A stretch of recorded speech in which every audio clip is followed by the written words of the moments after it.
The health of your soil is a major factor in deciding what to grow in November. Planting should be put off if the ground is too wet or too cold. If your soil is already at an ideal moisture level, go ahead and plant. Winter is coming, but in milder climates, the soil can still be warm enough for the roots to establish themselves before going dormant. Sweet peas, violas, pansies, and Cerinthe major are just a few of the hardy types that can be started from seed in November and will bloom before April plantings. Number 1. Hellebore.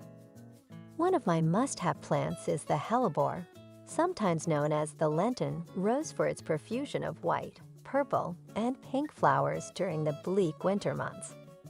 They are minimal maintenance and bloom early in the year, when many are starting to get bored with the lack of color in their gardens. As a result, their nectar is much sought after by the first hungry bumblebees and insects to emerge from winter hibernation. Hellebores are a stunning addition to the front of the border, and they thrive in rich, well-drained soil. They thrive in sun or partial shade, making them a great choice for winter container gardening. Hellebores normally grow in zone 3 to 9. Number 2. Achillea. Achillea, a member of the yarrow family, is a beautiful hardy perennial that can thrive in either full sun or partial shade. They thrive in well-drained, fertile soil and bloom from summer to October. They should be divided every 3 to 5 years because they are a climbing plant. Cut back Achillea in the fall and mulch over the root area where you did this with compost after planting it at the same depth it was rooted in its pot. It is in zones 3 to 9 where Achilleas often do well. Number 3. Corydalis. Corydalis, which can be cultivated as annuals, biennials, or tuberous perennials, is another tough plant that thrives in partially shaded locations. Corydalis is a flexible plant that thrives in both borders and container gardens. As long as the soil is not soggy and there is some shade, it will grow well.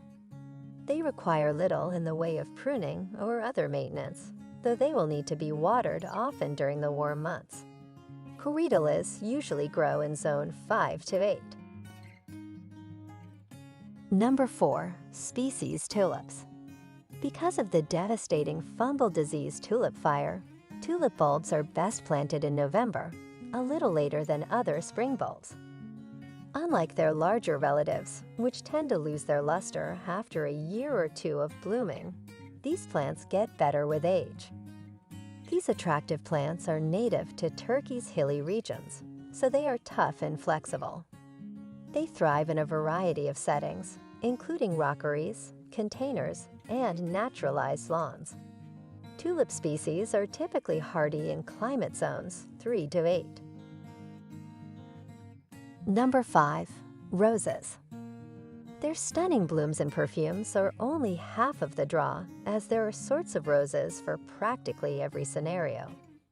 Roses are one option among numerous bare root plants to consider planting in the month of November. Planting bare root roses is most successful when done in a protected location with soil that has been heavily amended with heaps of well-rotted manure or compost. Roses can survive in climate zones 5 to 8 with little trouble. Number 6. Pulmonaria. These plants prefer to avoid direct sunshine and flourish best in shady areas where the soil is maintained moist. They are one of the first flowers to appear in the garden in the spring, signaling the arrival of warmer days and providing a much-needed food supply for the first bees. It's possible to get a second round of blooming if you deadhead and feed after the initial bloom. Zones 3 through 9 are ideal for Pulmonaria's growth. Number 7. Lupinus. Lupins are not very hungry, and we have found that they may coexist peacefully with other flowers in our gardens without ever depleting the earth of its nutrients. Lupins are hardy perennials that may be started from seed inside now in a bright, frost-free location. When the danger of frost has gone in the spring, you can plant your young plants outside in the flower beds where you've designated them to mature. Lupinus does well in zones 3 through 8. Number 8. Laurentia. It is never too early to start planting next year's plants. Therefore, one of my favorites for what to plant in November is Laurentia. Its star-shaped flowers are sure to be a showstopper in your flower beds and pots.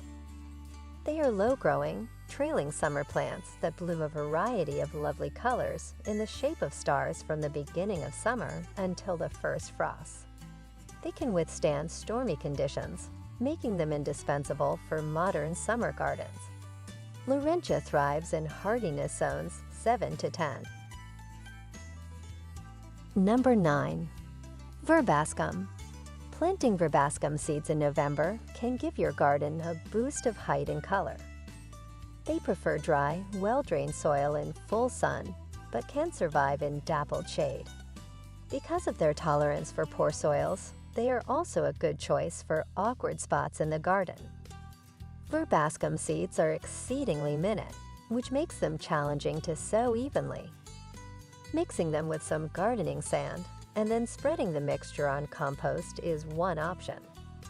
Verbascum thrives in hardiness zones 5 to 9. Well, thanks for watching video from Catchy Garden. Don't forget to click like and subscribe button to always support our channel. You can also turn on the notification bell to get the latest videos from us. We'll see you in the next videos.